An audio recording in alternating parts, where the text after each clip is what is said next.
Okay, so in this lesson I want to talk about playing motifs over a jazz standard. Some people thought I was talking too much about scales in my previous lessons, so I'm going to shift focus here and talk about melodies for a change. There is a PDF that you can download, and I recommend that you do that in order to follow along with these examples here.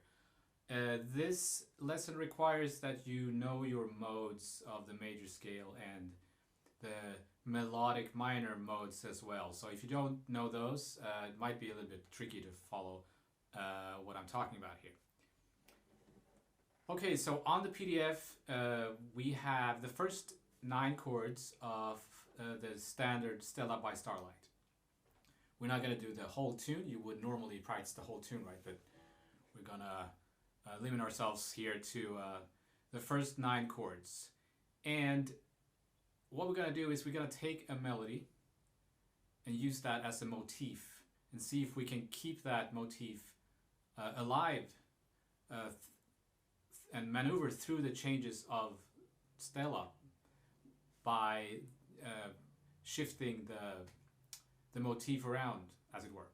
And as you could hear, I was playing a motif from another standard, which is invitation, right?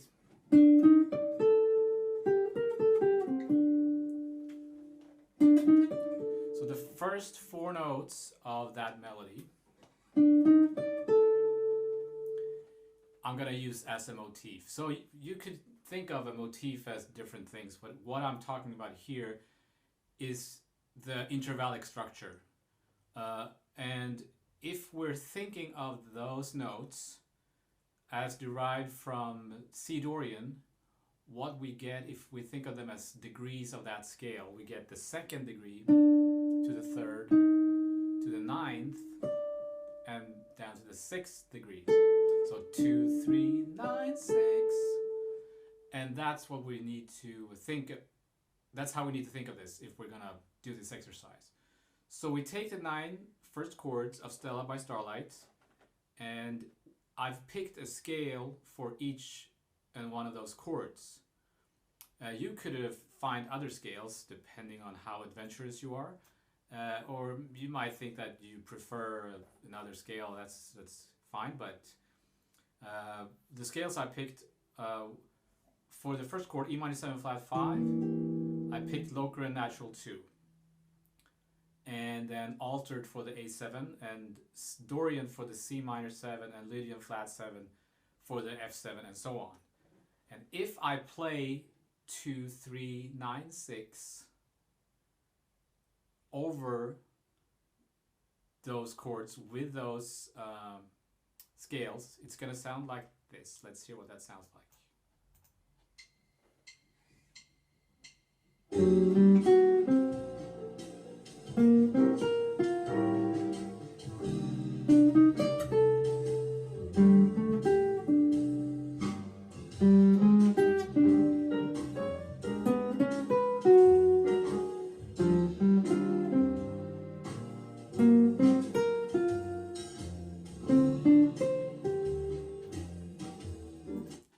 Okay, pretty nice. It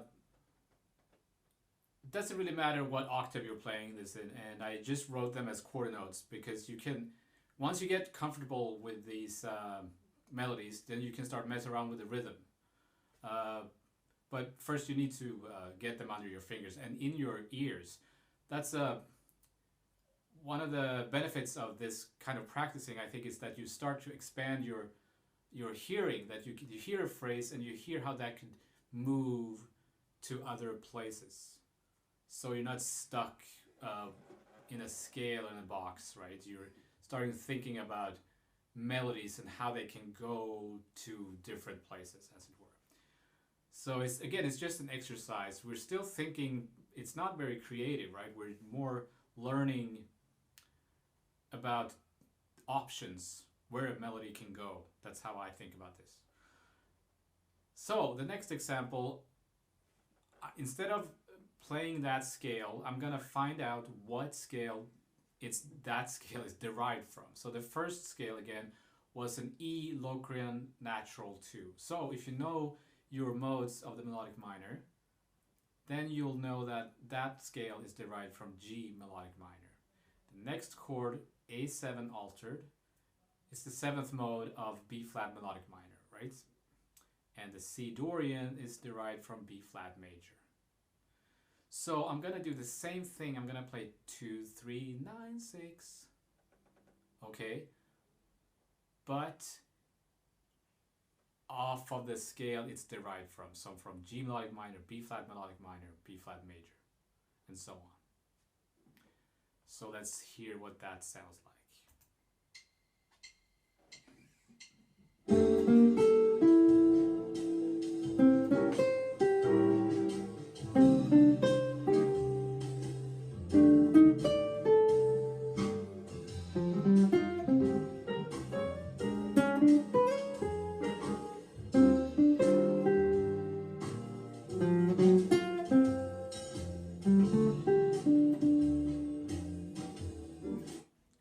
Pretty nice.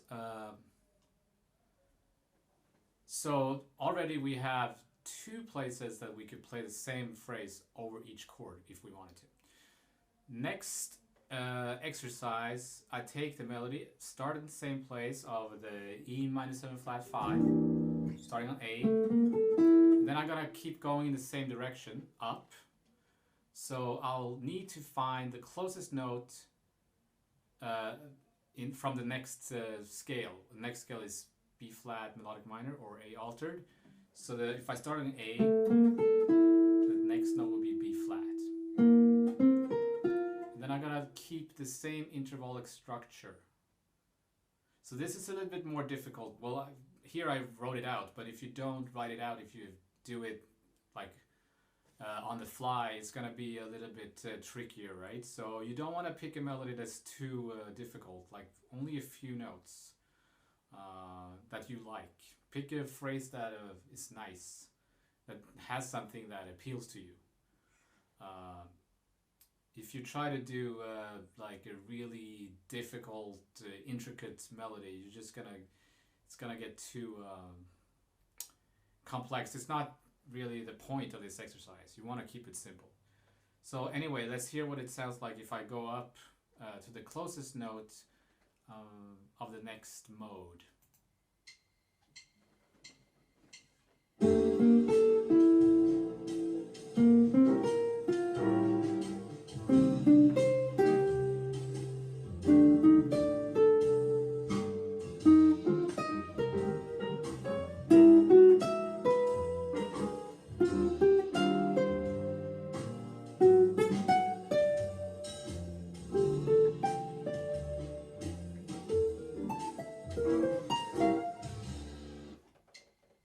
And so on, right?